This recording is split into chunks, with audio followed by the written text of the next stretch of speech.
कहते हैं कि जहाँ के मैदान आबाद हों वहाँ के हस्पताल वीरान होते हैं, लेकिन यहाँ पे तो बिल्कुल अपोजिट है। ये Manazar Saeed park Shahdara army ground के हैं। आप देख सकते हैं कि यहाँ पे गंदगी के ढेर और भैंसों ने कब्ज़ा कर रखा है। यहाँ पे गंदगी इस कदर फैल चुकी है कि इसकी गंदगी की वजह से जो है यहाँ के रहायशी जो इलाका मकीन है वो बीमार हो रहे हैं। आप देख सकते हैं इस वीडियो में कि किस तरह यहाँ पे गंद पड़ा है और इससे मुख्तलिफ़ किस्म की बीमारियाँ जो हैं वो पैदा हो रही हैं। ख़ास तौर पे डेंगू इससे बहुत तेज़ी से फैल रहा है, लेकिन इसके ऊपर किसी की कोई तवज्जो नहीं है।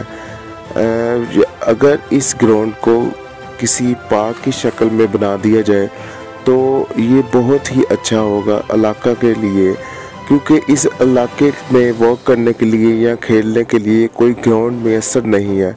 यहाँ के लोगों को वॉक करने के लिए या क्रिकेट या कोई और इस तरह की एक स्पोर्ट्स एक्टिविटी करने के लिए Shahdara town LDA cricket ground या दूसरी ग्राउंड में आना पड़ता है, जो इधर से काफ़ी दूर है। इलाका